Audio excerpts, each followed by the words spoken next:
सबको जोहार, जय जोहार, जय आदिवासी, जय भील प्रदेश, जय बिरसा मुंडा, जय राणा पंजाबी।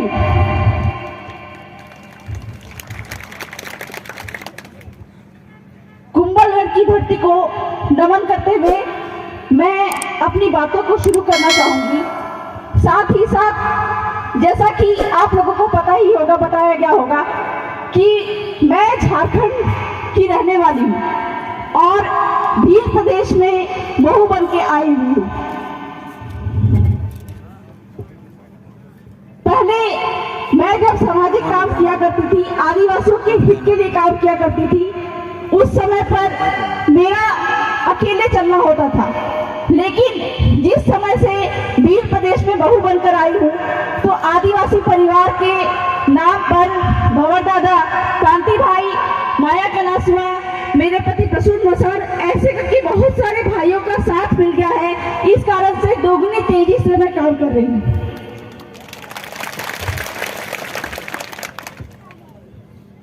अधिकतर मैं जो बातें करती हूँ अपने आदिवासी समुदाय की बातें करती हूँ, लेकिन मेरी जो बातें होती है वो आदिवासियों के हक अधिकार, संवैधानिक हक अधिकारों पर होती है।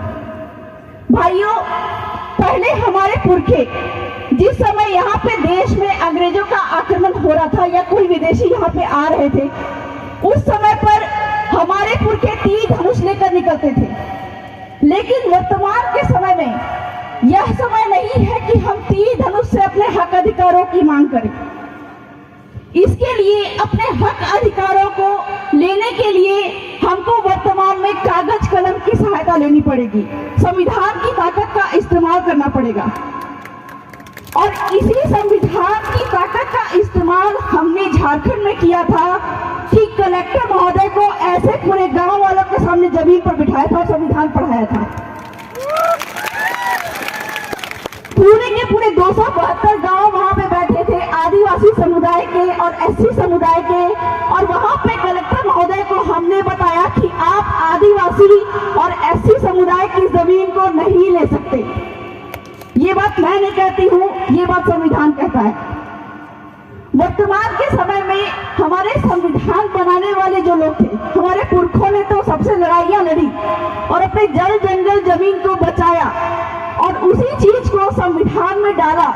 लेकिन वर्तमान के समय में पढ़ाई नहीं होने के कारण, जानकारी नहीं होने के कारण हम उसको बचा नहीं पा रहे हैं। तो हमारा जो कुंभलगढ़ का ये क्षेत्र है, आदिवासी क्षेत्र है, यहाँ पर आदिवासियों की संख्या बहुत ज्यादा होने के बावजूद भी एक हमारी जो मांग है, डिमांड है, 5वीं अनुसूचित क्षेत्र में इस क्षेत्र को लागू करने की।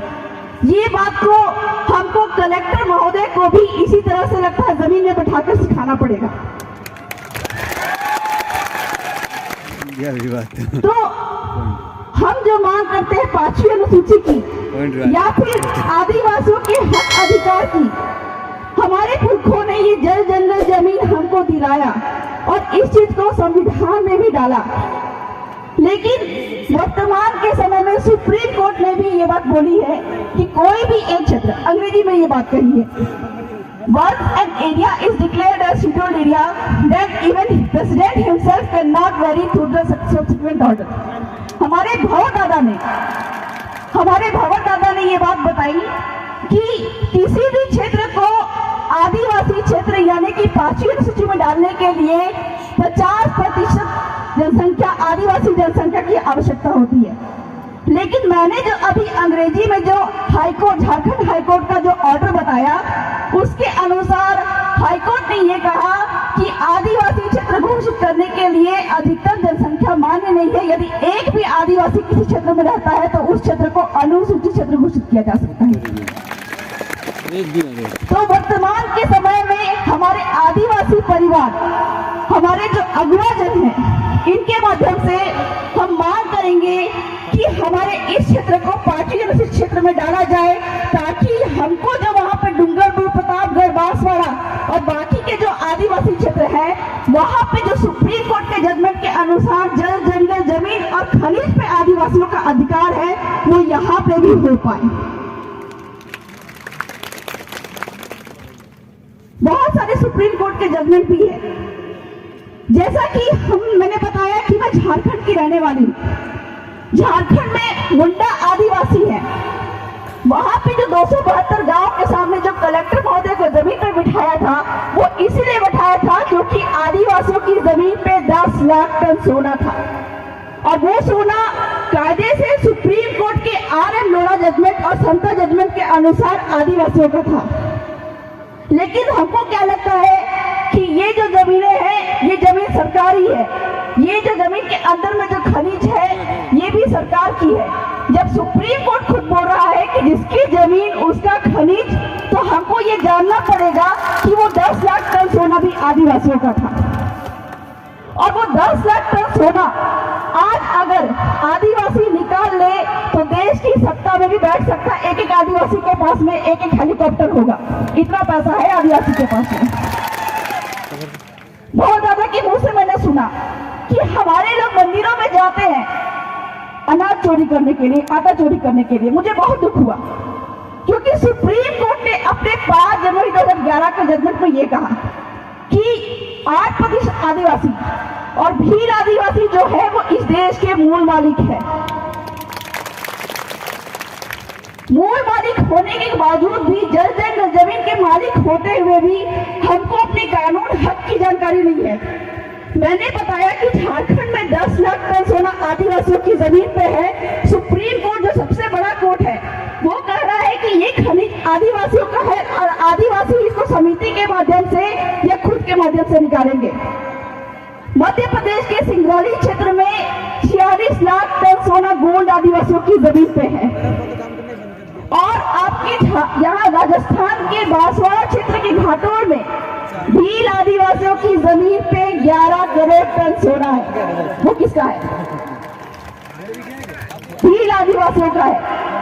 तो इस सोना को अगर आदिवासी निकाल ले तो पूरे देश की सत्ता पे अपना अस्तित्व जमा सकता है, पूरे देश को चला सकता है।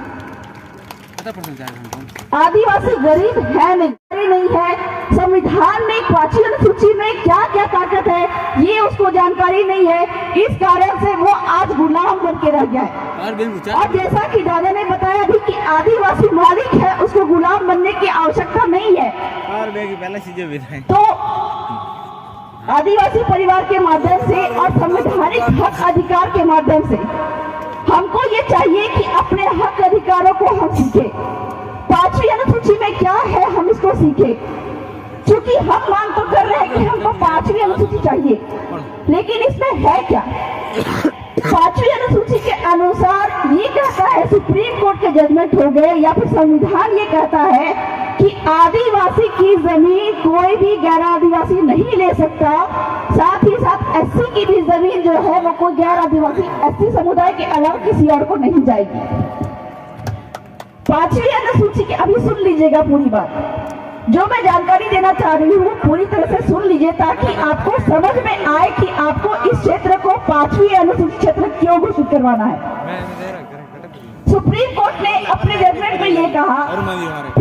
रेड्डी जजमेंट 1988 में ये कहा कि आदिवासी की जमीन कोई गैर आदिवासी नहीं ले सकता। साथ ही आदिवासी क्षेत्र में किसी गैर आदिवासी की भी जमीन है तो वो भी जब बिकेगी तो आदिवासी को ही बिकेगी। मैं उनकी बात नहीं कर रही हूँ जो यहाँ पे SC समुदाय यहाँ पे रह गया है। अगर यहाँ पे 5वीं अनुसूची लागू नहीं हुई है फिर भी आपकी जमीन यहाँ पे सुरक्षित है। SC और ST की जमीन यहाँ पे सुरक्षित है। क्यों? क्योंकि आपके राजस्थान के काश्तकारी अधिनियम 1955 में यह अधिकार दिया गया है कलेक्टर को कि ST और SC की जमीन जो है, ST की जमीन ST को ही बेचनी है और SC की जमीन SC को ही बेचनी है, वो किसी गैर को नहीं बेच सकती है। लेकिन चूंकि हमको संविधान की जानकारी नहीं है, हमारे जल जंगल जमीन पे जो हमको एकाधिकार है। वर्तमान में हमारे आदिवासी समुदाय के लोग जो हैं वो फॉरेस्ट डिपार्टमेंट से परेशान हैं। वन अधिकार अधिनियम के तहत जो वन के अधिकारी होते हैं वो आदिवासियों को तंग करते हैं कि तुम जंगलों में क्यों रह रहे हो, जंगलों पे हमारा अधिकार है और जंगलों से, हमारे जंगलों से भागो। लेकिन जिस समय पे हमारे पुरखे यहाँ पे आए थे, यहाँ पे कोई नहीं था। हमारे पुरखों ने ये जमीन का सीमाना तय किया, गांव का सीमाना तय किया। गांव का सीमाना तय करने के बाद में उन्होंने यहाँ पे हमारे पुरखे, हमारे बच्चे यहाँ पे जंगल से पेड़ से फल तोड़ेंगे, लकड़ी तोड़ेंगे, तो ये जंगल हमारा होगा। गांव के सीमाना में नदी तय किया कि यहाँ पे हमारे जो वंशज होंगे वो यहाँ से पानी पिएंगे। खाली पड़ी जमीन को तय किया कि खाली पड़ी जमीन जो है वो हमारे पुरखे, हमारे जो बच्चे होंगे वो यहाँ पर खेलेंगे, सामुदायिक शादी विवाह का काम करेंगे, या फिर हमारे पशु जो है ये चरवाहा जमीन पर चलेंगे। तो जब ये पूरा का पूरा गांव जो है हमारे पुरखों ने बसाया, तो आज ये 50 साल की जो आई हुई सरकार, 70 साल की आई हुई सरकार बोलती है कि ये जमीन हमारा है। हम ये बात बोलते हैं जो जमीन सरकारी है वो जमीन हमारी है। कैसे है ये हमको जानना पड़ेगा, क्योंकि हर व्यक्ति को अपनी जो जमीन मिलती है वो बाप के बाप के बाप के बाप के दस्तावेज से मिलती है। हर एक व्यक्ति को अगर सरकार की जमीन है, सरकारी जमीन है, तो सरकार के बाप का नाम क्या है? अगर सरकार की बाप की जमीन है तो सरकार के बाप का नाम तो कुछ होना चाहिए, कभी नहीं मिलेगा। आप सूचना के अधिकार के अधिनियम के तहत सरकार से, वन अधिकार अधिनियम के तहत जो फॉरेस्ट डिपार्टमेंट के अधिकारी हैं उनसे जानकारी मांगिएगा कि ये जमीन अगर तुम्हारी है तो इस जमीन पे तुम्हारे बाप का नाम दिखाओ। बाप का नाम नहीं पूछना है, पूछना है कि सरकार का नाम दिखाओ। कभी नहीं दिखा पाएंगे। क्यों नहीं दिखा पाएंगे? क्योंकि गांव जो है वो हमारे पुरखों के द्वारा बसाई गई थी और यहाँ पे पुरखों का अस्तित्व था। अंग्रेज भी यहाँ पे कब्जा नहीं कर पाए थे हमारे भीलों के क्षेत्र में। तो अंग्रेज के बाद में यहाँ की सरकार को जमीनें मिली थी, तो ये सरकारों की भी जमीन यहाँ पे नहीं है। एक छोटी सी उदाहरण मैं बताना चाहूंगी रतन महल का। गुजरात में रतन महल है, वहां के जंगलों में रीछ अभयारण्य के नाम पे एक बहुत बड़ा जंगल को कवर किया जा रहा था, सरकार ने, वन विभाग ने ले लिया था। तो वहां के जो आदिवासियों ने सूचना के अधिकार अधिनियम के तहत पूछा कि ये जो जंगल रीछ अभयारण्य है वो किसके नाम पे है? तो वन विभाग ने जवाब दिया कि ये जो रीछ अभयारण्य है, वन है, ये 114 आदिवासियों के नाम पे है, सरकार के नाम पे नहीं है। तब जाके वहां के आदिवासियों ने क्या कहा कि हम कोर्ट जाएंगे आपके खिलाफ में और आपने जितनी भी कमाई की है वो सब हम निकालेंगे। तो वहां के जो वन अधिकारी जो थे उन्होंने क्या कहा कि आप कोर्ट मत जाइए, यहाँ पे जो छोटा सा रेस्टोरेंट चल रहा है इसको आप चलाइए। तो गांव की कमेटी ने वहां पे छोटा सा रेस्टोरेंट चलाना शुरू किया। वहां पे शनिवार रविवार को उसकी एक दिन की कमाई 1 लाख रुपया होने लगी। अपने ही गांव के सीमाना के जल जंगल जमीन का इस्तेमाल करके वहां का बालू खनिज निकाल कर जो आदिवासी जो है मालिक बन रहे हैं और अपने हक अधिकारों से अनभिज्ञ रहकर, अपने संवैधानिक अधिकारों को नहीं जानकर आज हम मालिक होते हुए भी नौकर की जिंदगी जी रहे हैं। तो फिर से मैं कहना चाहूंगी कि आदिवासी परिवार के माध्यम से और हमारे जो संवैधानिक अधिकार है इसके माध्यम से हमको 4 लोगों से अपने क्षेत्र को 5वीं अनुसूचित क्षेत्र घोषित करने का मांग करना चाहिए। वो कौन कौन है? कलेक्टर, राष्ट्रपति, राज्यपाल, राष्ट्रीय अनुसूचित जनजाति आयोग। इन 4 लोगों से ही बात करके हमको ये लेटर लिख के, कागज कलम का इस्तेमाल करके और संवैधानिक अधिकारों को लिखकर कलेक्टर को ये बताना पड़ेगा कि संविधान में ये पावर है और सुप्रीम कोर्ट पर ये जजमेंट है कि आदिवासियों को उनका क्षेत्र अनुसूचित क्षेत्र घोषित करो और आदिवासी को मालिक बनाओ, तो तुमको ये क्षेत्र को अनुसूचित क्षेत्र घोषित करना ही पड़ेगा। अंत में, चूंकि वक्ता भी बहुत है, अंत में बहुत ज्यादा तो नहीं बोलूंगी, क्योंकि संवैधानिक हक अधिकार की बात है, अंग्रेजी में है, बहुत लोगों को समझ में भी नहीं आएगी। लेकिन एक छोटी सी कहानी अंत में मैं कहना चाहूंगी कि बांध के रखा गया, जंजीरों से बांध के रखा गया। धीरे धीरे वो बड़ा होता गया तो जंजीर की जगह में मोटा सा रस्सी से उसको बांधा जाने लगा। हाथी छोटा से बहुत बड़ा हो गया, अपने असली आकार में आ गया, लेकिन वर्तमान के समय में भी उसको रस्सी से ही बांधा जाने लगा। हाथी अभी बड़ा हो चुका है, लेकिन वो रस्सी तोड़ के भाग सकता है, लेकिन उसको आज भी लगता है कि मैं उसी जंजीर से बंधा हुआ हूँ और इसी डर से वो आज भी रस्सी तोड़ने की कोशिश नहीं करता है।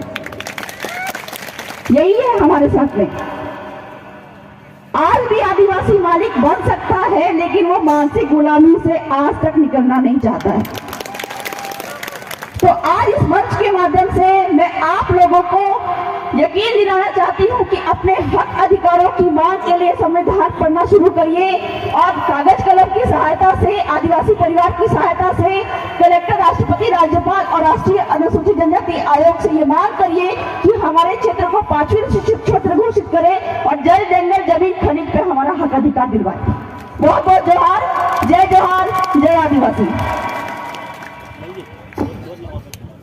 दीदी ने बहुत अच्छी बात की, इनके लिए जोरदार तालियों से स्वागत करें। साथ ही